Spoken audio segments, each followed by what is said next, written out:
Hey everyone, thank you for listening again to the Reality 2.0 podcast. I'm Katherine Druckman. Joining me today is Doc Searls, as usual. Doc really needs no introduction by now, but Don Norman, our guest, probably does, and I'm going to pass it to Doc to do that. Although, frankly, if you don't know who Don Norman is, who are Yeah, you? there's something wrong with you. I think if you're in tech, chances are you have some number of books by Don.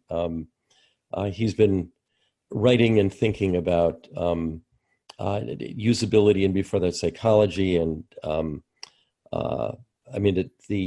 was thinking today that nobody should have more to say about the Internet of Things than the guy who's done the best job of describing how things ought to work. And the Internet of Things has come along, like decades after Don's wisdom first was circulating in the world. He's a great authority on metaphor and on linguistics and lots of other topics. Design is probably the thing he's best known for, and he's currently headquartered in San Diego, where he's been at UCSD for a long time. Though he's been at other major universities. And I wanted to get Don on here because I think we're at a really interesting time. Not because this is a feeling that I have, and I'd like to just get your thoughts on it, Don. That a lot of the it's like usability and design are sort of a catastrophe in some ways right now. We have an enormous amount of centralization that we don't understand. What's in the cloud and what's not. Like Apple, for example, I can't tell what's in the cloud and what's not, how much I control and how much I don't. You talked about putting people at the center of design, and I feel like people are at the center of corporate intent, but they're not really driving design to a significant extent. So just want to kind of get your thoughts on that.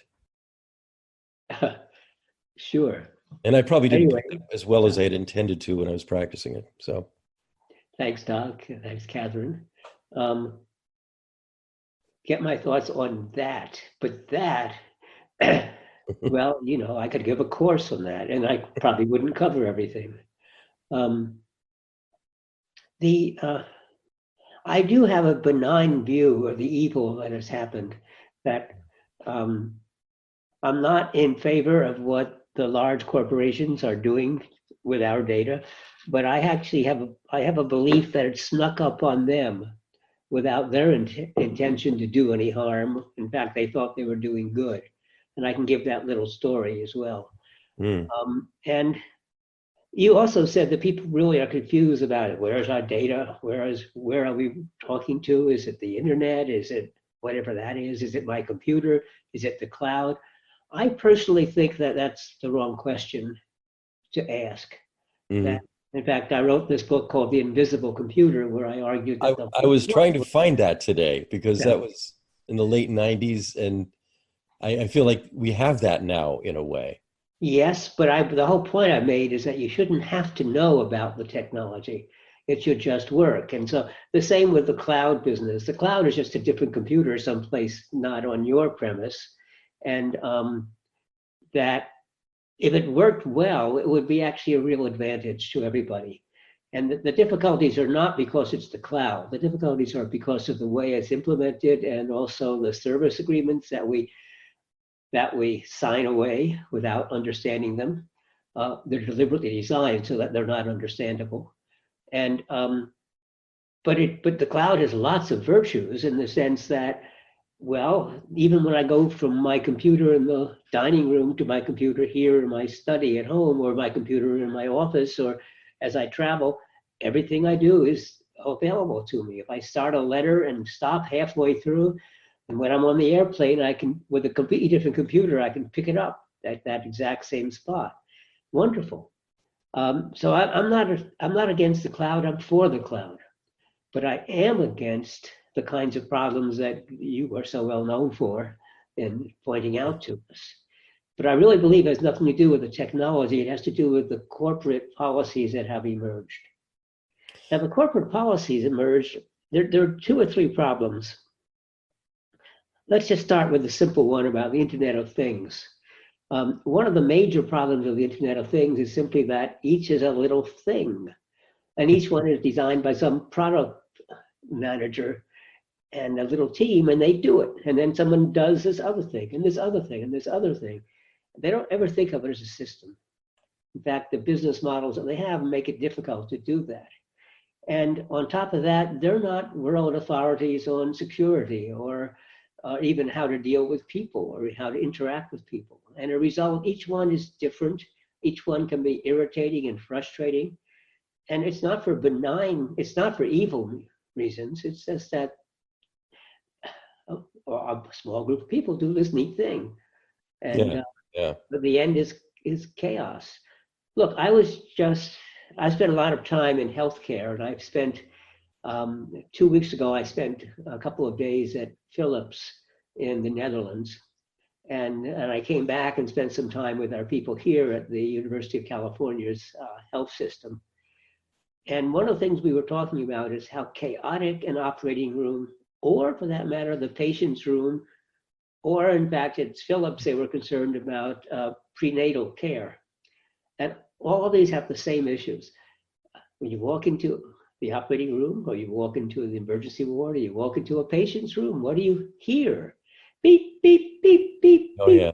And all the different pieces of equipment have little alarms. In fact, they're required by, I don't know if it's by law, but by all agreements, that when the condition reaches some point, you're supposed to set an alarm. And what kind of alarms do they have? Well, it's the cheapest alarm you can get, which is a beep sound. And so everything is beeping. And the notion that you have an alarm when something exceeds a threshold is horrible. What you ought to be doing is you ought to have a way of knowing kind of how things are going. And so you begin to see something's moving towards a dangerous point before it gets there, not after it gets there. And you're talking with a medical practitioner. Every piece of equipment, speak of the Internet of Things, that's what the hospital equipment is. It's every piece is done by a different company, and even within the same company by a different product group, which has different standards. And they don't talk to each other, they don't collaborate. And so everyone is ringing its own bells and alarms. The result is when something bad happens, all the alarms go off. And instead of taking care of the patient, people spend time turning off the alarms so they can think. Now, I really think that's in some sense a model of what happened to the internet, that it's this undesirable and unplanned chaos that happens when many, many different people do very, very different things in a system that was never designed for this. Because if you remember back in the early days, the ARPANET, and how it was really just a way for people to communicate with each other and actually to share computer time, because computers were so expensive. We only wanted a few computers in the whole country, but people from a distance could use it. And that soon, and we didn't even have email, but people invented a chat-like facility. I guess it was called Talk. And email came. And then, look, I remember the early days, I was at San Diego typing a paper that I was writing with a friend at MIT, and I was using the MIT computer. And the computer center director came to me and said I had to stop. That was an expensive waste, a horrible waste of expensive computer time. But every time I typed a character, he said, that had to go all the way across the country to MIT, which would then repeat it and send it back so that my computer knew it got received properly. And do you know how expensive that is? He said, we should stop doing it. I've since learned, by the way, that when I find people doing things that I think are wasteful or not what we intended, I should take that as a signal. Hey, this is an activity that really is valuable to people. So instead of prohibiting it, I should try to figure out how to make it usable and affordable and proper. But what I'm getting at, well, let me continue the story. First of all, we had no security built into the early computers. I remember at UC San Diego, a student once broke in and did some damage. And there was a big cry from around the country about how we should punish the student. And I said, no, I'll talk to him. That's what I did. I went to him and I said, hey, we don't do things that way. Can you imagine doing that today? But we had no thought that people did. He wasn't evil. He was just having fun. Yeah. But we never even considered that there'd be troublemakers and worse, evil people out there, and people who do fake things, right? So, back off to the companies. Like the most particular ones are Facebook and Google.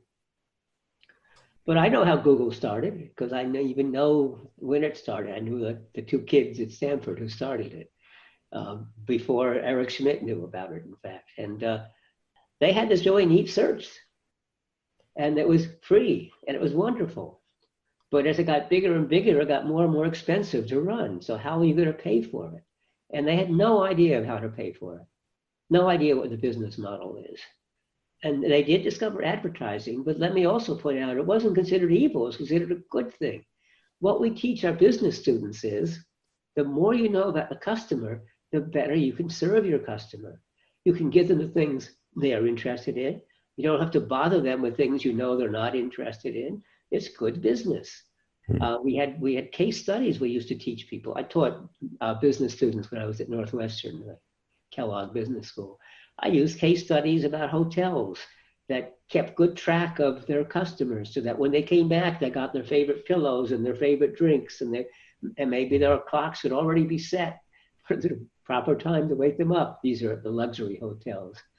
And there's they even had a favorite quote from a Harvard Business Review case that in a good hotel, whatever the customer wants, they can get.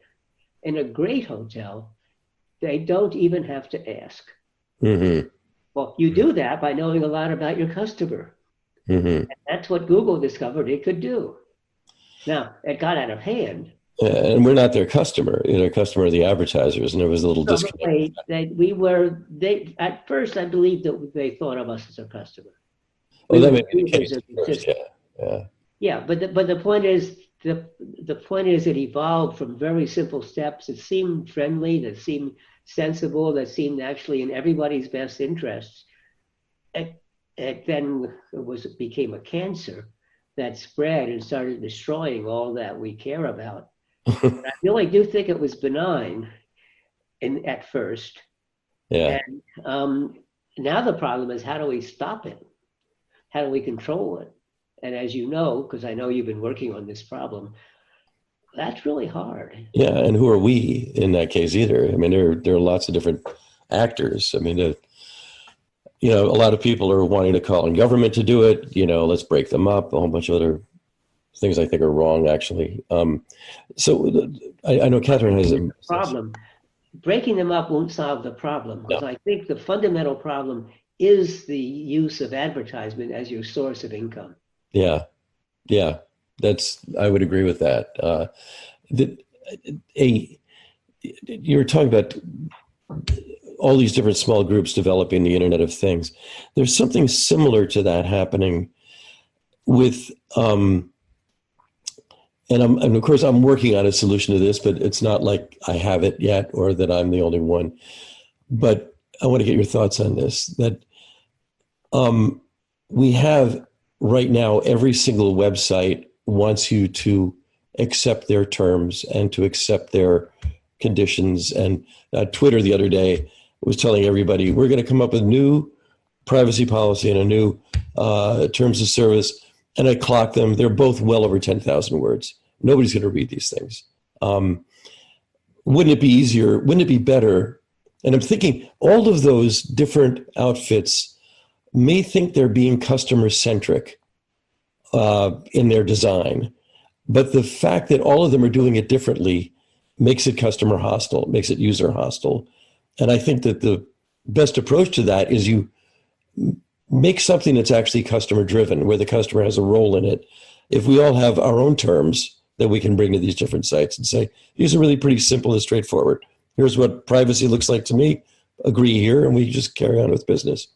And I'm wondering if people being involved in design like that is something where people like me are like over our heads or pissing in the wind or actually onto something. Yes, you are. I think, here, First of all, these issues, I don't really have to explain it to you. Well, we have listeners here, so explain it to They're them. incredibly complex. I mean, look, nowadays I get in almost every website I go, a little box, several boxes come up. One Yeah, of them is, we use cookies. Uh, and uh, and that's, by the way, that's what happens when you regulate things. So the I Europeans know. decided to regulate, and you have to tell you use cookies. Okay, you tell me you use cookies, but what am I supposed to do? What Yeah, does it really mean? And they do it. Some of them even say, "We'll explain to you what it means if you click this button here, and you'll go into this 500-word essay, or or whatever, or the rules that we use." Which, by the way, one of the things you agree to is that we can change it at any moment, and we I don't. know. It's like it's so pointless. But the Europeans said we want to let you do this, so it's nothing but another nuisance, getting in the way of doing things. Yeah, Then there's another box that says, so and so would like to know your location, allow yeah, or block. And I block all of them until I see, oh, well, actually, this is my mapping application. I need to allow that one. yeah, Or, oh, no, I'm trying to buy something that's relevant, and it's relevant that I'm in California. So I say yes, but I can't turn it off. I say, for this one time, I'd like them to know, but now you could imagine, oh well, they could just have a little box this one time only, or until you say no, or whatever. But every little extra choice makes our lives more frustrating. And the more choices we have, which a citizen panel will tell you how they want all those choices, because that way they can tailor it. But in real life, once they get on board, they're going to say the hell with it, and they're just going to do whatever the easiest way to proceed is. And I'm not blaming anybody. I'm saying, though, this is one of the difficulties we have to face. What we really want is we want the default to be, we figure out a statement that is sort of the ideal case for people being in charge of their own life, which includes their own data, and simplifying the interaction with their systems. yeah. That's the default. And maybe it restricts a lot of the things they wish to do. Right. I think that's going to have to happen. And then as they Yeah. want to do more things, then they may actually have to say, well, in this case, yeah, you can use my data. Or, well, in this case, I'm willing to pay you money. Or, Yeah. And Apple on iOS has, they're giving this new choice, which is share location data all the time, only when the app is open, or not at all. And I actually had it pretty much toned down all the way. And I looked at Google Maps, and my history with Google Maps, which goes back a very long time, says I've been in 65 places in my life. And that's it, And in a way, that's not that useful to me if I wanted to use that, if I wanted to look at history. I have other ways of doing that. But that's sort of an interesting thing. I don't think it's easy to work out. but what I discovered, because I was setting it as, well, when I'm using the app, then you need to know my location. Yeah, exactly. That's the correct I'm setting. using the app. Well, it turned out that doesn't work on lots of things. For Really? example, my watch was no longer keeping time. And Oh, I wow. didn't have the watch app turned on. Well, but in the background, the watch was syncing with the app. And so it turned out there were lots of different things that didn't work if you said only when the app is running. Is this the Sony watch that you threw at the wall like 2 years ago or something? You had an essay No, about that. actually, it's a Fitbit. Oh, it's a Fitbit. Yeah, yeah. I have an Apple Watch now, and actually, it's incredibly handy and has some health benefits as well. So, Katherine, I know we were talking before Don came on. So that's Yeah. questions. Well, actually, so Don just mentioned this idea that our lives are increasingly complex, and that's something I've been thinking about. So I've actually been reading your book, Living with Complexity, because I think it should be required reading for anybody who does the kind of work that I do, which is, with software and whatnot. But I was thinking just in terms of the conversations I've had with Doc and with other people who have been guests about how much we as humans are willing to give up in terms of our data and our privacy just for convenience and usability and ease of use. And the fact that, as you say, all of these permissions and confirmations and messages and pop-ups and cookies and all of these things have made everything so complex. And I just wondered if you had any thoughts on how we could take control back a bit as users or designers on our behalf, or what would need to happen before we would be willing to say no, I'm not giving this up in the interest of convenience. And maybe that's not ham-handed regulation either, that's Right. I mean, it just seems to me that here's a good example is the stuff that we talked about just now with the phones. But another good example is I have a Ring doorbell, and I'm ashamed that I have a Ring doorbell because every day I read something more horrifying about Ring doorbells. And I'm looking for an alternative, but I keep coming down to the ease of use. That it has the exact functionality that I need. And I'm on the hunt for a replacement, but it's a very frustrating The search. difficulty is a lot of the things that could cause harm have real value, and the Ring doorbell is an example. But wouldn't it be nice if it would only have the features you want? Yes. I presume there are two things that people like about the doorbell like that, which is if somebody rings a doorbell and they're in some other part of the house, they can see who it is. Or second, if they're having package delivered or other things, they can tell. Now, those all seem like innocuous, but they seem like they'd be very nice. But it'd be nice if you could, if that information was only visible to you.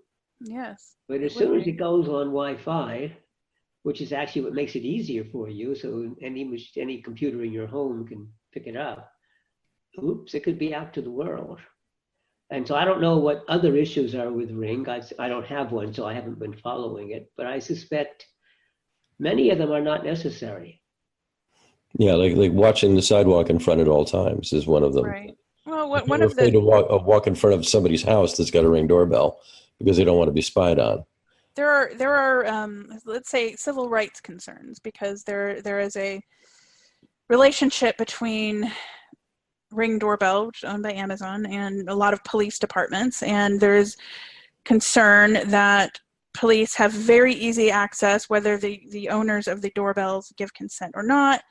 And there is additionally a feature that allows you to report incidents of whatever kind to your neighbors. So within a certain radius of your house, for example, you can see all of the shady goings on. But it tends to bring out the worst in people in that they're sharing, well, this person of color looks suspicious and was walking by my house. And that is a concern, I think, to a lot of people, and I think rightly so. But yeah, like you say, those are not features that I want or need. But it it comes with the package. Well, it doesn't have to come with the package. It has a lot to do with what its range is, how you place it, etc. But that's yes, that you can't.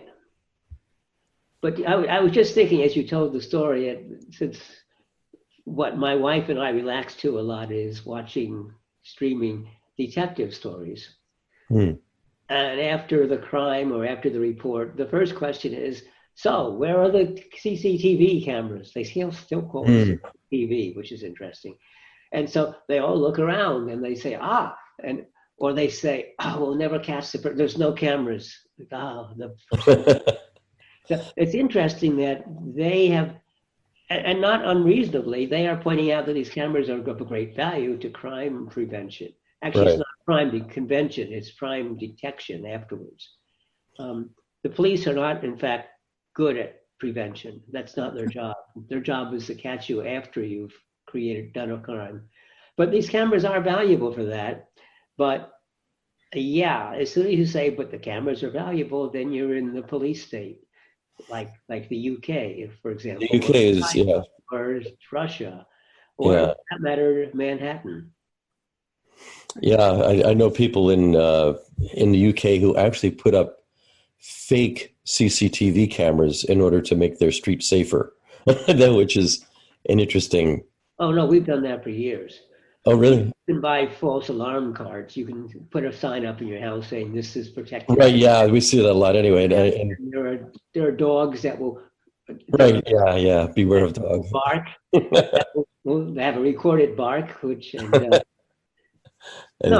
Well, police have long done that. They park an empty patrol car on the street and people drive more slowly.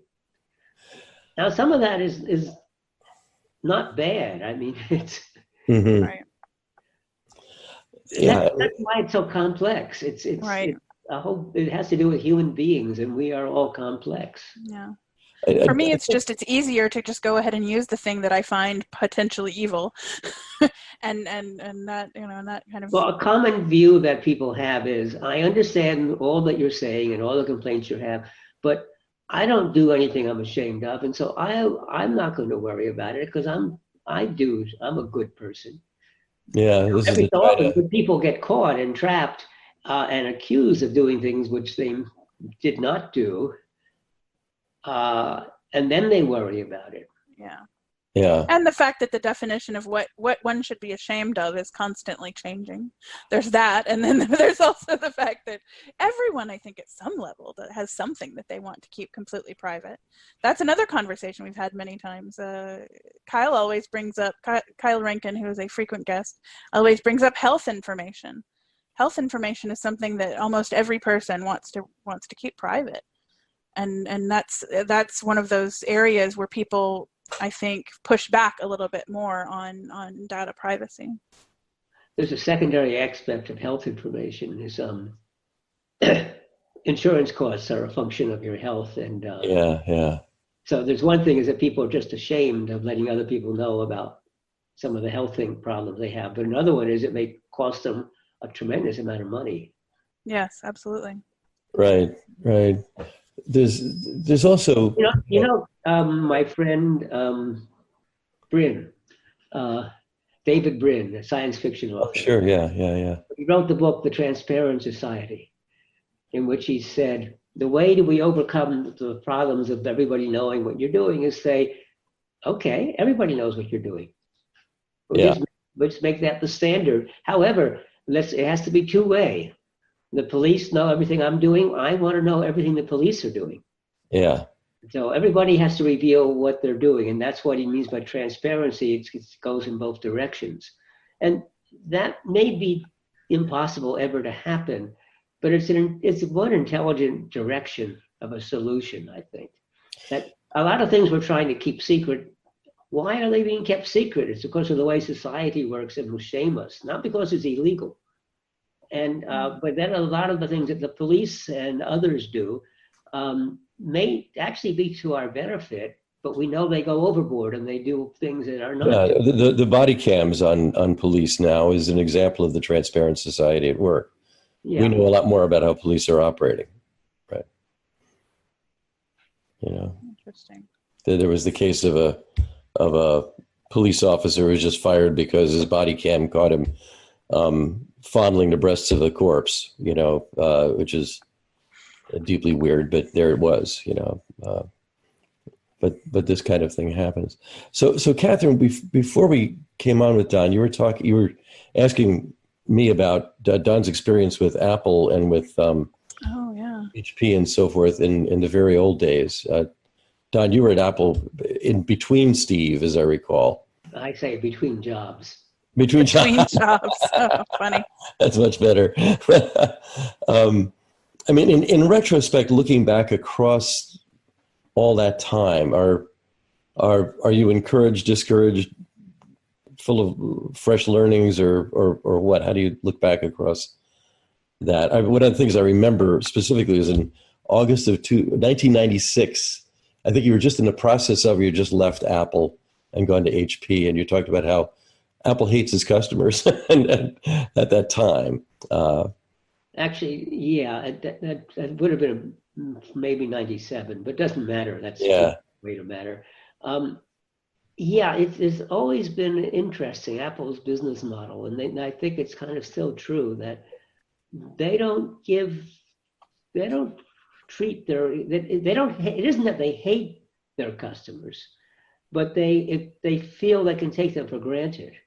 And the more that Apple is a religion, the more that this is true. No matter what we do, our customers are loyal to us. And so they spent a lot of time trying to attract new customers, and they would give them all sorts of bonuses and good things to sign up, but they would never do anything for their existing ones. And I found it interesting that Microsoft was always just the opposite. Microsoft went out of its way to support its customers and do good things for its customers. and also treat the developers very, very well. Yeah, that was something I had an advantage with. And Amazon's a good example too. Amazon doesn't treat its employees very well, but they treat its customers incredibly well. Yeah, yeah, yeah. I have solved problems with them. I think one of the things that get your thoughts about this. Do you think Apple succeeds in part because they do have the stores? I mean, stores came along really this millennium, but we're pretty.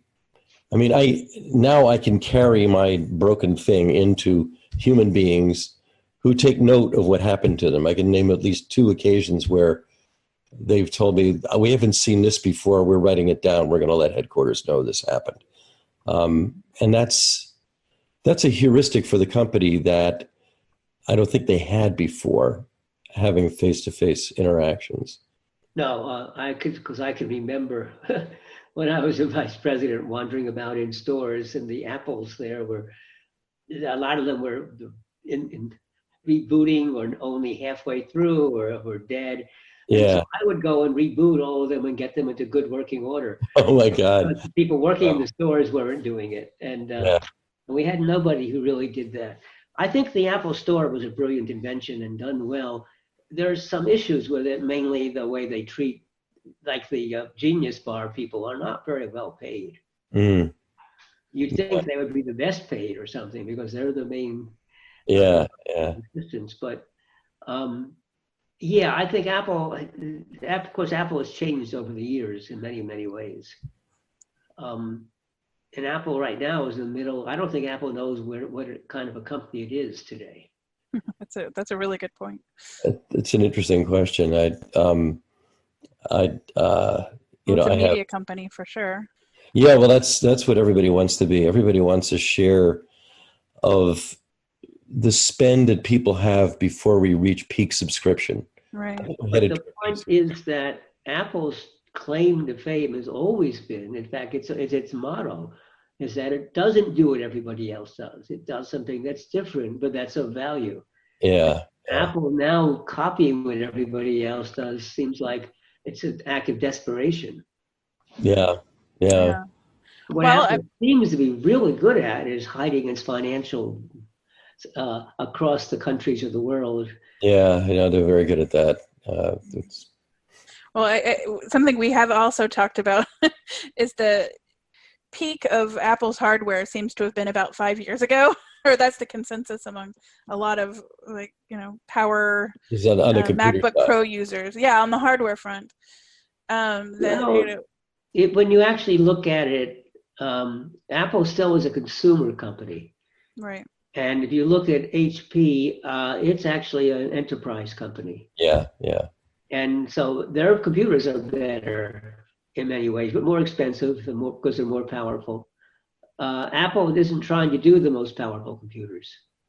So the most powerful ones tend to be PCs, mainly because a game company can decide to make their own computers, and the only ones you can make are PCs.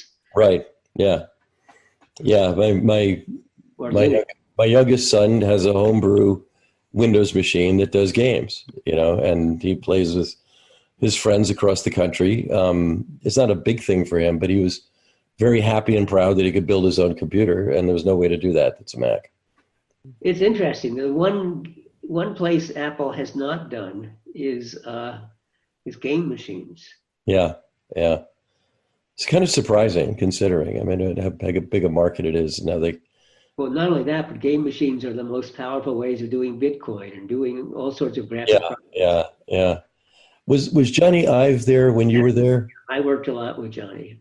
So he just left, and I'm wondering the degree to which, I'm talking to you over, I guess would have been his last laptop, the current generation, before the ones they just announced that have the good keyboards, some other things. And I really freaking hate it. And the nothing but USB-C ports, and they took away the SD card reader. They got rid of the MagSafe connector, which means if you trip over it, you can pull the computer down again. And I don't know whether Johnny was involved in that or not. I'm just having worked with him. Comment on what I consider the virtues and the deficiencies in Johnny Ive. I think he is a brilliant industrial designer. He makes wonderful products. They're beautiful, sleek, strong, but he's not an expert in human behavior. Mm. Now, and I think that's been one of the failings of Apple has been the designs of the screens are difficult to read, difficult to remember, no hints of how to use it, and other kinds of problems. And the interaction design is starting to go bad. But the kind of problems you mentioned are different. I'll defend Apple. Apple has always been at the forefront of a new technology. They went away from the big disks to floppy disks. They got rid of the floppy disks. They added CD-ROMs. They got rid of CD-ROMs. And so USB-C, for example, in my opinion, is a great advance. It is great. I appreciate it. I mean, and it's a real transition. Yeah. But someday everything will be a USB, and then actually that will simplify your life dramatically. Yeah. And the same with some of the other things that you're complaining about. I think it's simplifying life. But Apple made mistakes along the way. For example, the first time they used the USB-C, they just put one in. Just one? Yeah. Choice. You can either deliver power or you could connect it to a display. You can't do both. Yeah. Unless you buy our extra cost dongle. Exactly. You know what's funny though, so we talked about the MacBooks and the changes, ports and whatnot, but there is something, I feel like we could have an entire episode just talking about the touch bar. It's so, people are so passionate in the arguments around the addition of this touch bar. I don't have one. I have an older model. I've never tell you used about the touch bar. And I'll tell you about keyboards. The keyboards, by the way, that we know how to make really good keyboards that people are really good at typing on, and that gives them the right feedback and is the right size and so on. But in this haste to make everything thin, they invented this clever little mechanical mechanism for the new keyboard that's a disgrace. The butterfly. It's very clever, but it's horrible to type on. Mm-hmm. Yeah, and they abandoned it in the newer version. The newer version, they got rid of it. You'd think that people would realize how well you can type is a really important characteristics of a keyboard. But no, it was how thin you can make things. That was what was of great importance. And that's a mistake. The reason our cell phones die prematurely is thinness. If you made a cell phone just a couple millimeters thicker, the battery would be much more powerful and it would last longer. Yeah. No, it's got to be thin. So I'm sorry, Catherine. I missed the point I was going to respond to what you said. Oh, the touch bar. Well, actually, no. The touch bar is a different issue. I think the touch bar is clever and could potentially be useful. It isn't. That seems to be the consensus. It's a waste. But I don't mind if somebody has a really neat idea and the first time they do it badly, if they keep improving it. But Apple hasn't done that. Well, they did bring back in the latest version the escape key. They buried the escape key inside the physical escape key. And now they took it out again. And they also enlarged the distance between the keys, and they returned to the inverted T for the directional keys, right, left, up, down. They pushed them all together so you couldn't tell by feel whether you're going in one direction or the other. All this attempts to keep the size down. Yeah. Real mistake. Yeah. Now, there are lots of things that have gone wrong. Apple finally got rid of the print screen button. I'm looking at my Apple keyboard, but Microsoft hasn't. And I remember asking people, what is this button for? What does it do? And so nobody knew, but that's the way it was. But like you say, I mean, you'll never find the right answer. Well, I mean, maybe you'll get lucky, but it's a better path to the right answer is making a lot of mistakes. Yeah, I mean, look, Microsoft, for all that we love or don't love, is famous for being right the third time around. Yeah. But Apple, when I was at Apple, I was really unhappy with Apple because they would bring out a new product that had lots of flaws, but also had lots of wonderful points in it. But because it had flaws and it didn't succeed well, it was damned. And anybody who worked on it was Oh. damned. They would not even admit they worked on it. And so they wouldn't say, look at all these wonderful features that we didn't implement as well as we could have. We can now do better. Nope, they were all thrown away. Yeah, so the iteration was lost. Iterated because Apple prided you on being, well, here's one of my friends, Larry Kessler, whom you may know. Oh yeah, sure. He pointed out Apple's philosophy that if your product, the product team is like a year late and horrible overruns of cost and time, and then they finally decide we've got to take care of this, and so they spend the next month full time. They sleep on the floor, they work 24 hours a day, et cetera, and they finally bring the product out. There's a big celebration. You send all the team off to Hawaii for a vacation. It's wonderful.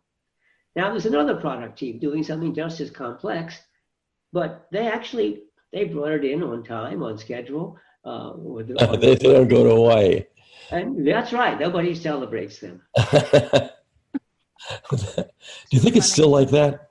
It's probably too hard to tell. I don't know. Larry's long gone, I guess, by now.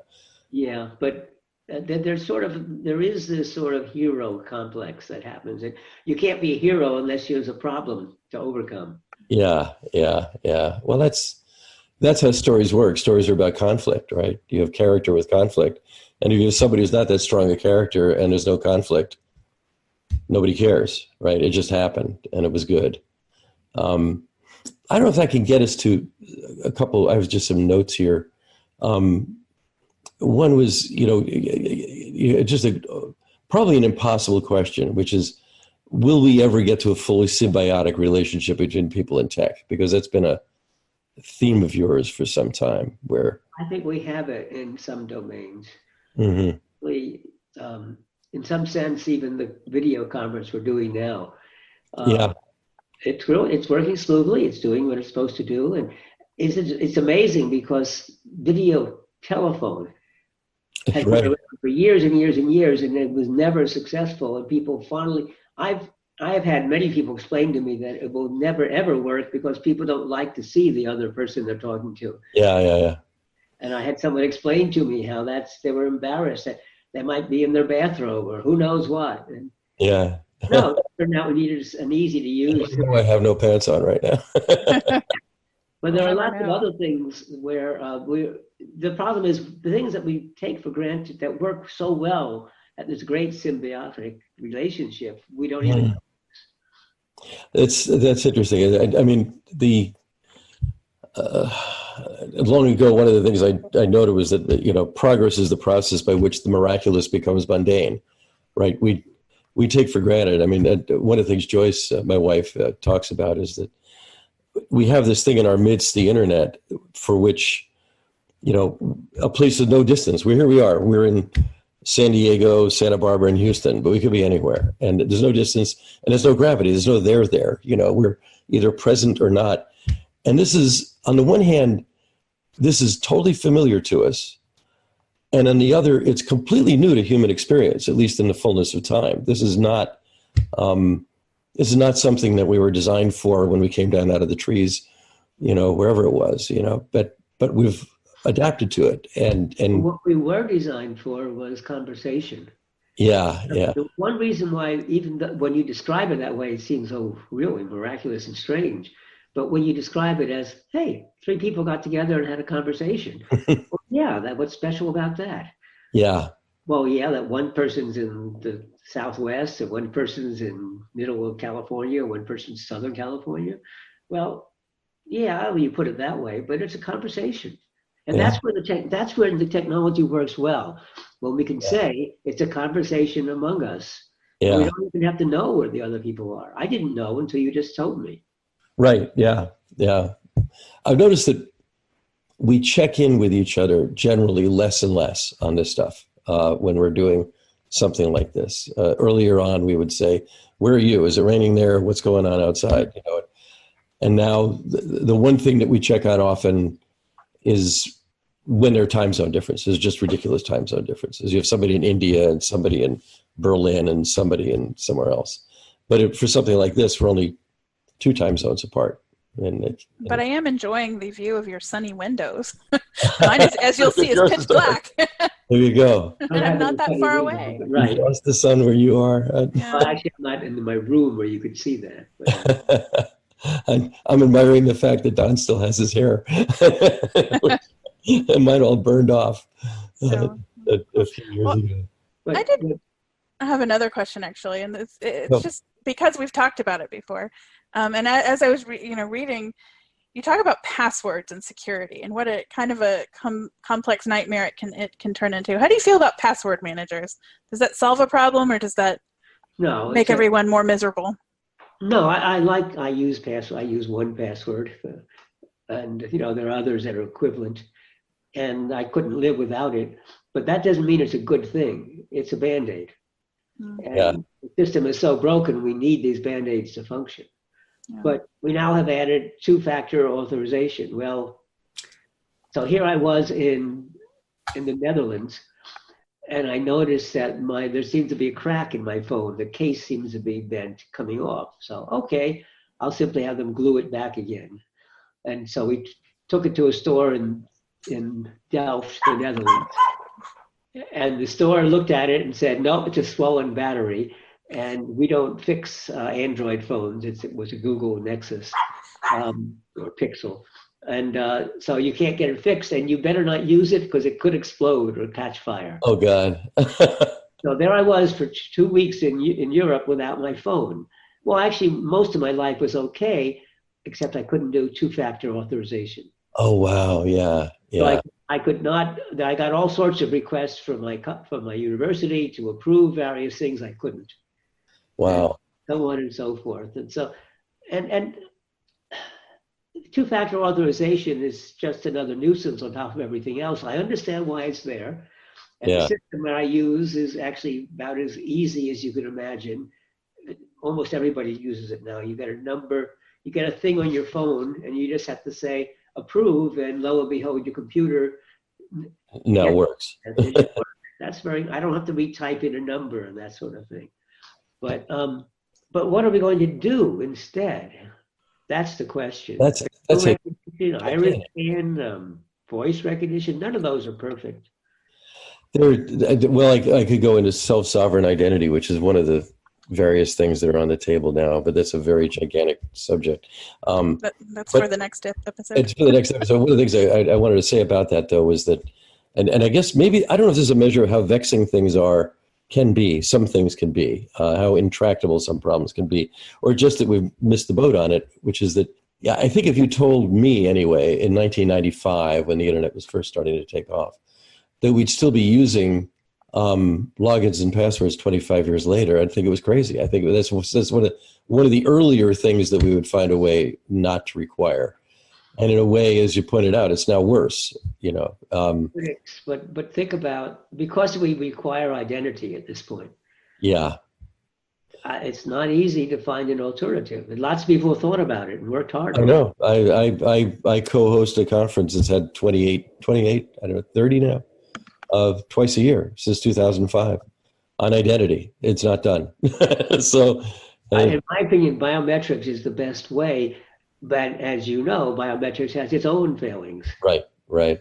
And there's another thing that's a major problem, and that's people's names. Because naming is a technology. And this is not the correct history, but I'll make it up anyway. In the early days, we had to sort of discriminate among the 10 people or maximum 50 who lived in groups. And so one name was enough. Yeah.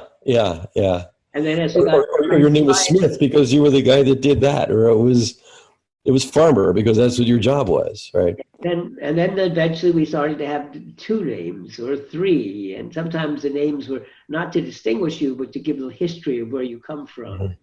Yeah. But they were never made to distinguish among a large number of people. And in today's world, almost anybody's name is duplicated many, many times. So names are really bad identifier. Yeah. We don't have, but the cultural barriers to changing the name system is huge. In fact, Scandinavia didn't have a second name for a long time. That's a fairly new development in Scandinavia. It's 100 or 150 years I old. know. I'm half Scandinavian, and all the ancestors were named Anderson, and who knows, right? No, the first one was A named guy named Anders, right? That was, Anders. yeah. But actually, I've been watching a detective story in Iceland, and I discover it's not just Anderson, there's also Anderson daughter. Daughters, yeah. Um, well, there was and maybe you know about this. If you change your gender, do you have to change your name? Well, I don't know if you've run into this problem with Real ID. Real ID is this new thing in California, and this is a living hell for women. I don't know if you're not in California, Katherine, but Joyce has, went by her maiden name and her prior married name, and it's complete hell because now the banks require they knew her by one name or another name, and they literally require that on their records that she has to be a hyphenate for the sake of the namespace in their computers. You can't lose a prior name or they lose their records. So she has to hyphenate it to her current surname, which she's had for over 30 years or something, but it's crazy. And then to make it work with Real ID, which isn't really in California, it's crazy. Interesting. It's broken. Yeah. And by the way, I'm called Doc. That is neutral on all the variables. It doesn't reflect gender, it doesn't reflect heritage, it doesn't reflect all sorts of things, but it's just simply that, and they do this in India, the Aadhaar system. Yeah, I've been there and witnessed it at work. And it's full of problems, but it's also become standard, right? They did manage to have a nationwide 1 billion person identity system. 1.3 billion at this point, yes. Yeah, I know. The original idea, you may not realize, was that it was going to be simply identification. It had 14 biometrics, 10 fingers, 2 eyes, and a photograph. That's 13, okay? Yeah. And it simply said that you are the person that goes with this number. Yeah. It didn't have to have your name, didn't have to have anything else. And that was the whole scheme. I know. And we talked to one of the guys that founded it, and he said originally there were like 4 variables. One of them was a biometric, which included others, but then everybody started ladling on a whole bunch of other variables that they wanted to know about everybody. Here's the problem. First of all, to build a system like that, which is, if you have 1.3 billion people registered and you have 13 biometrics on each of those billion, it's permutations are very complex piece of software engineering, and it took decades to get through, which meant they went through different parliaments and different prime ministers. Yeah. And as a result, in the political process, people either hated it or they loved it, and they said, well, why don't we put this on it and that on it and that? Yeah. But it still is the closest we have in the world, I believe, to an identification system that is relatively neutral in the way it identifies you. So you could have many names, and they should probably be part of your record, because you may want to know that these names are the same identifier. But as long as you do the identification to the number, in theory, it solves a lot of these problems. So that's what Real ID ought to be, something like that, maybe.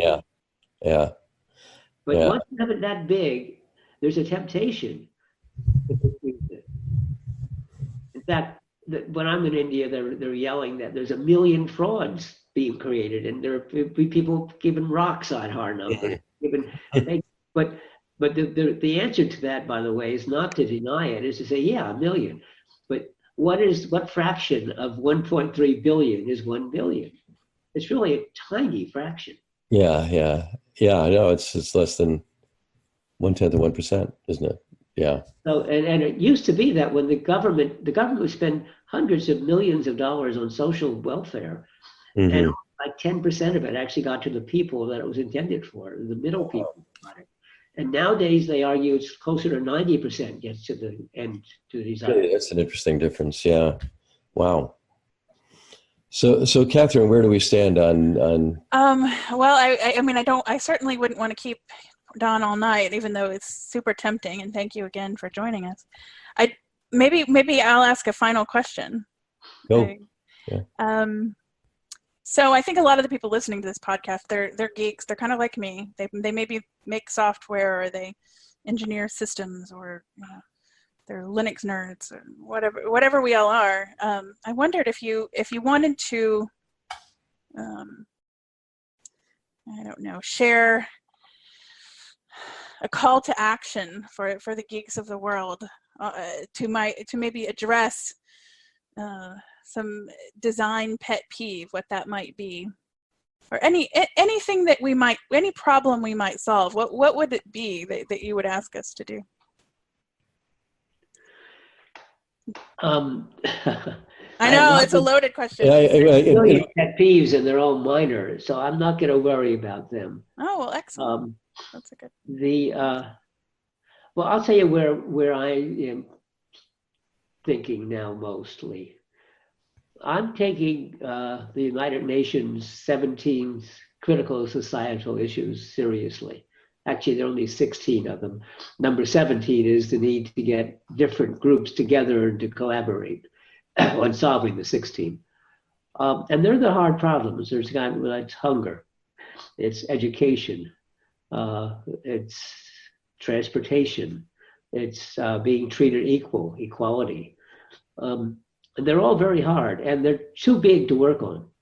And so the rule is that basically the aid community of the world has worked on all of these 16 major problems for years. It's spent billions and billions of dollars, mostly to useless, wasted.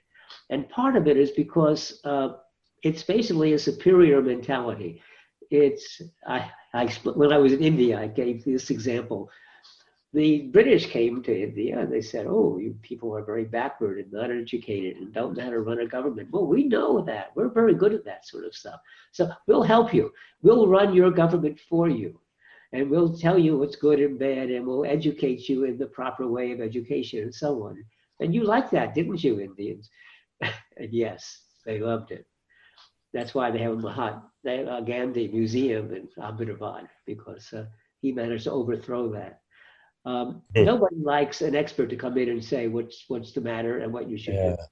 And this is what happens is we send in the world's experts who will analyze the problem. And they usually do a good job, they're experts. And they say, oh, water purity, that's a major problem. It's going to cost you $20 billion in 10 years to fix. And they may be right. But first of all, they're using Western technology, often in countries that can't really sustain it. And second of all, anything that's going to take a decade or more and cost billions of dollars immediately becomes a political issue.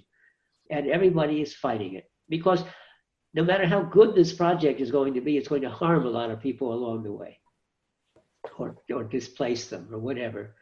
And so there's in fact, there's now a whole industry of people who write books about how bad all this is. And one of the books I like, The Tyranny of Experts, points out the problem with experts is they're expert. And expert knowledge is generalized knowledge. And so that means you give good advice, but you don't understand the culture and the abilities of the people you're talking to.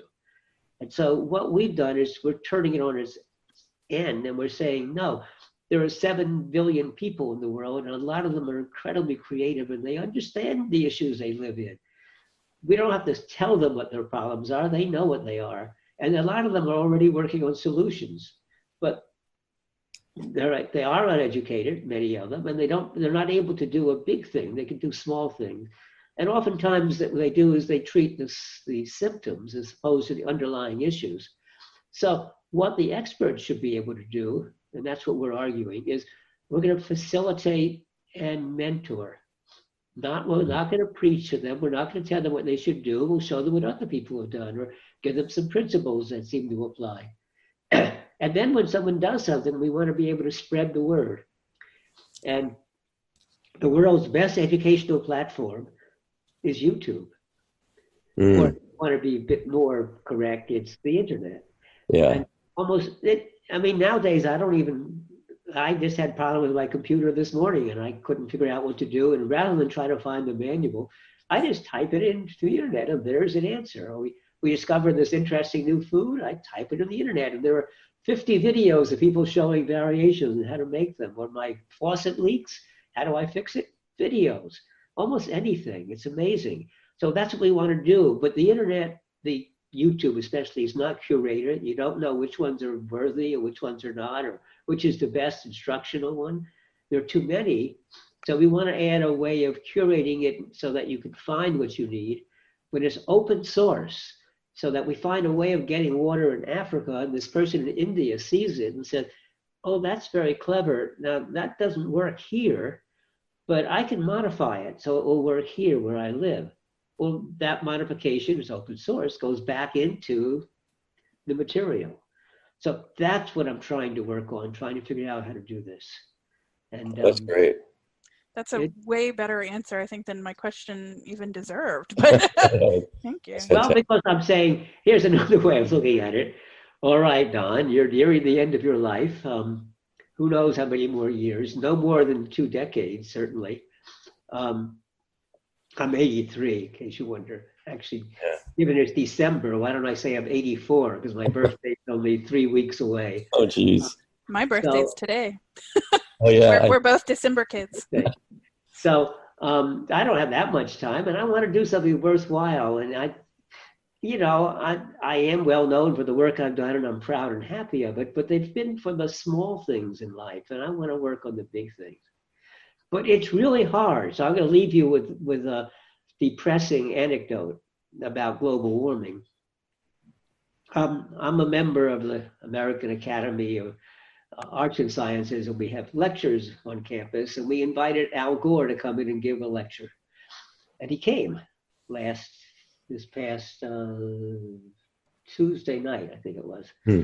And he gave a brilliant lecture. It really was fantastic. In fact, some of my friends went, they didn't want to go, and other politicians are going to give a glib lecture. No, because in the audience, we had some of the world's authorities on climate change from the Scripps Institute of Oceanography.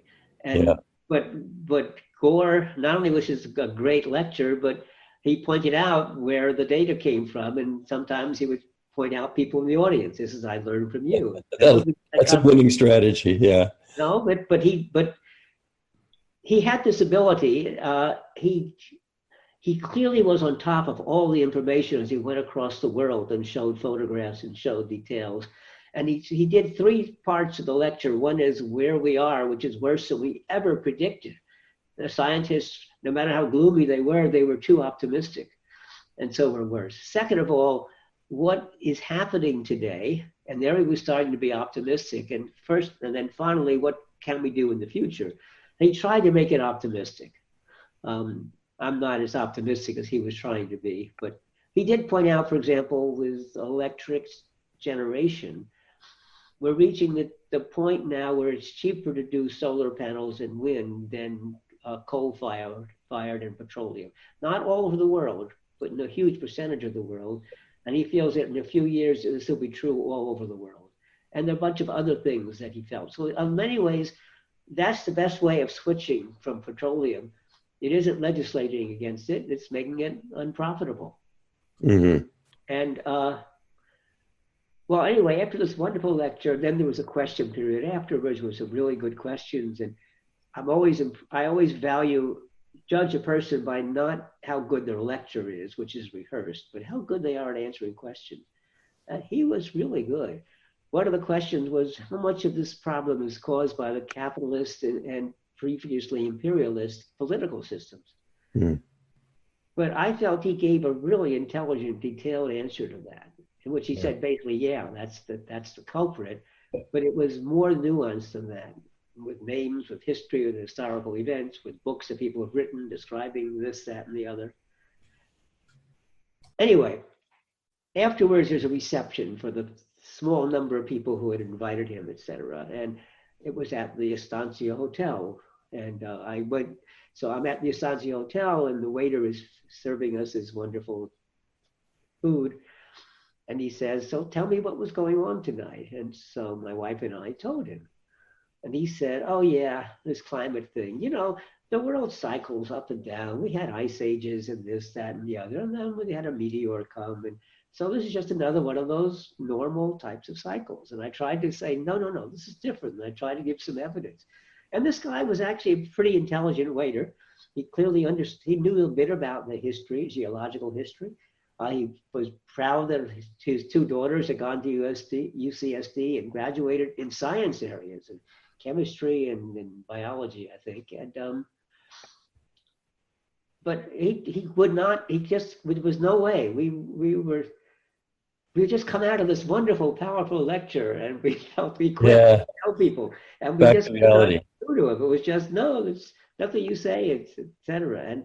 But a lot of the issues that you and I are facing, Doc, and probably Katherine, is whether it comes to privacy and comes to the misuse of all sorts of technology, are not unlike that. That most people just don't get it. They don't see it. Yeah. Because a lot of it comes, it's sneaking up on you.